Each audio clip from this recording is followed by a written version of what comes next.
Fall and Rise of Final Fantasy XIV, Episode 8, the PS3 compromise.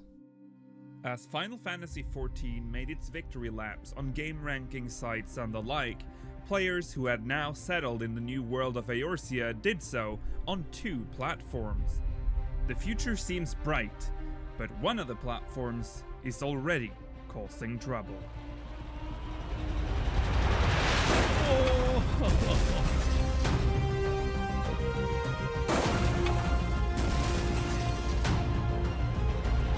It's so huge that they actually did launch on PlayStation though. And they've only recently actually been available on the Xbox, right? Like semi-recently.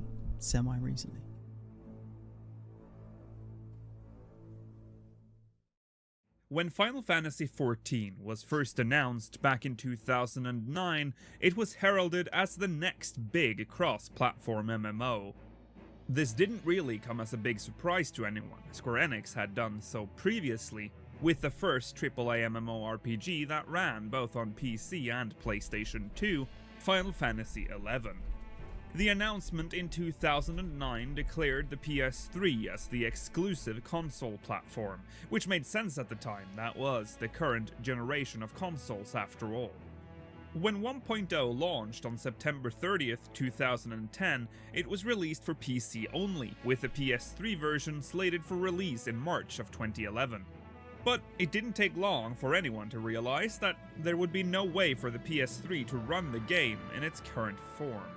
High-end PCs all over the world chugged along at subpar frame rates, while mid and low-end PCs pretty much gave up after mere minutes. A PS3 stood no chance. But how could this have happened in the first place? Did they not know the limits of the PS3? Although we never really got a clear answer on this question, we do know a little bit. The game's engine is mostly to blame.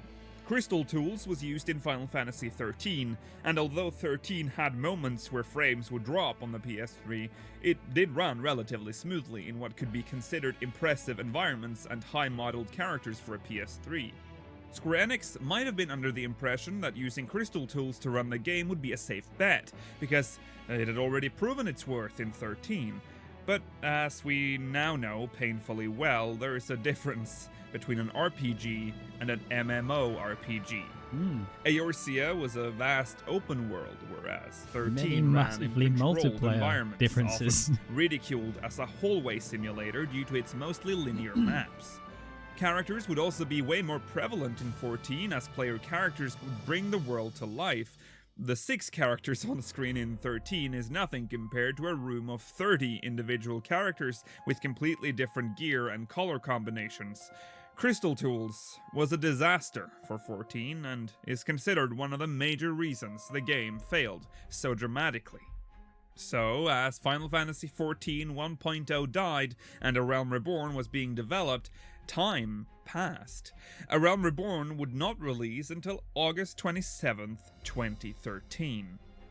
The era of the PS3 is coming to an end. The PS4 was announced as early as February 20th, 2013, and was slated for release in November the same year, mere months after A Realm Reborn was to be released. That's why the announcement for A Realm Reborn was so odd. It would release with support for both PC and PlayStation 3. Square Enix was adamant on keeping their promise. PS3 players would get to experience Eorzea, even if it was 3 years too late. Final Fantasy XIV would launch on a dying console. Square Enix reassured players that the game would be released on the PS4 as soon as possible, and they did offer free upgrades, but it was apparent that the game would have to scale back on what was expected from a next-gen cross-platform MMO to facilitate the restricted resources of the PS3. Square Enix had decided to make the game look and work the same on all platforms. This meant that all platforms had to conform to the platform with the least power. If you're a Final Fantasy XIV player, you've probably heard the term PS3 limitations before, and it mostly stems from the limited RAM of the PS3. Sure, the CPU wasn't very impressive either, but the RAM is perhaps the most important part of an MMO running on a console. The term can also be traced back to Final Fantasy XI, where the term PS2 limitations was actively used by the developers when players requested features to be added to the game. The excuse was used loosely to explain why they were unable to add certain features, often adding a lot of the requested features afterwards anyway. In 14's case, it all worked completely opposite. While all tech-savvy players knew the limitations of the PS3, Square Enix and the dev team refused to bring up the PS3 as a reason for features not being added to the game. Let's compare the PS4 and the PS3 to see just why it was so problematic for a modern game like 14. The PlayStation 4 had 8GB of GDDR5 RAM, with an additional 256MB allocated for background tasks. The PlayStation 3 had 256MB of XDR. Oh my god! With an additional 256MB of GDDR3 video RAM, making up a total of 512MB of RAM. That's less RAM than the average smartphone at the time. How the fuck did it ever run on the PS3?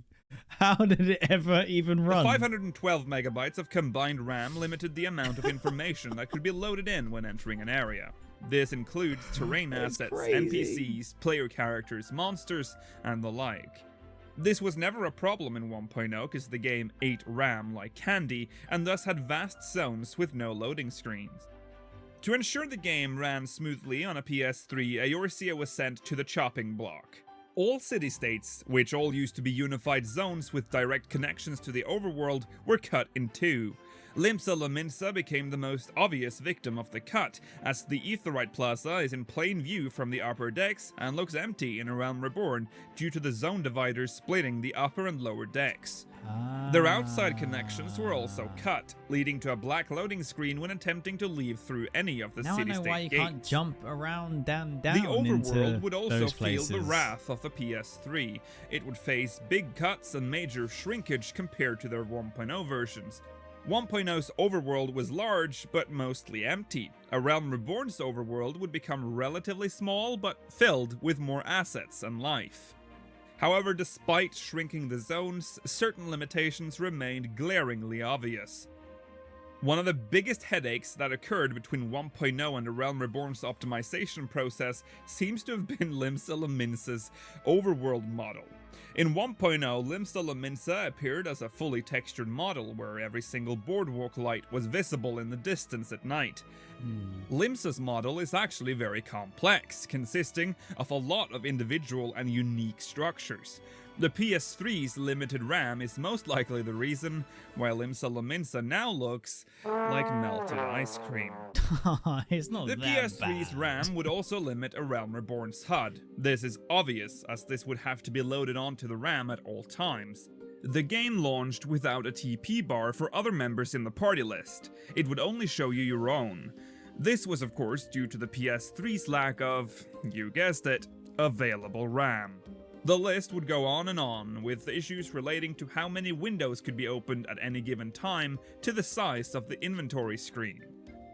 Before A Realm Reborn launched, the alpha and beta tests were conducted. Yo, look at this drip!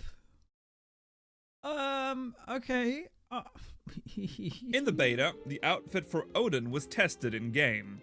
The gear had a long cape with what can only be described as cloth physics on it.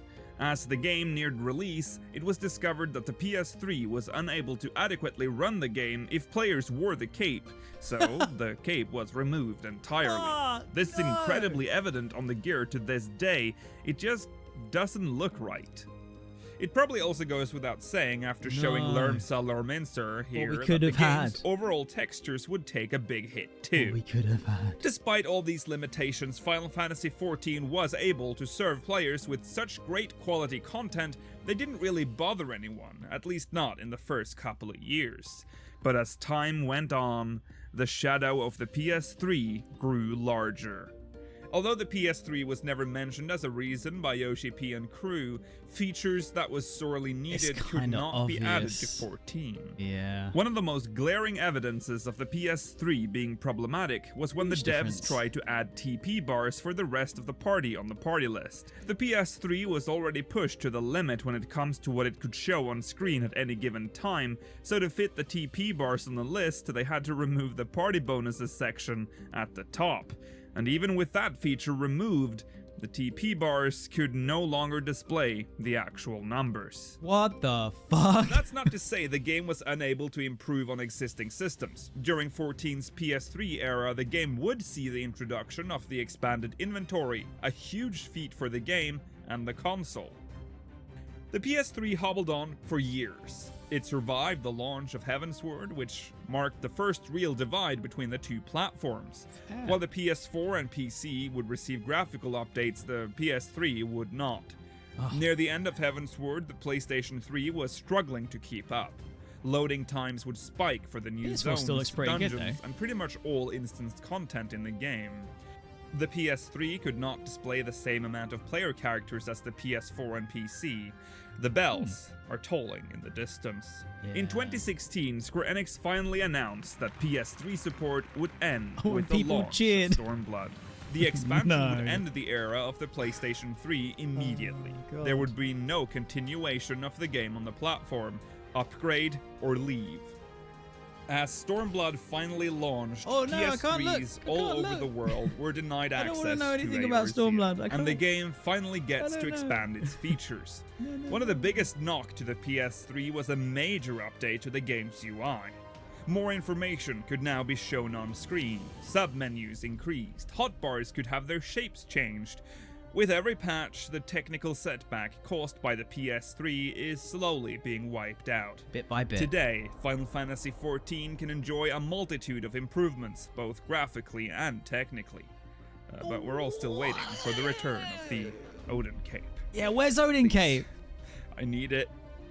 Thank you for watching this episode of The Fall and Rise of Final Fantasy XIV. Now, this was a bit of a sidetrack, but one that I felt we had to make before continuing our journey in A Realm Reborn.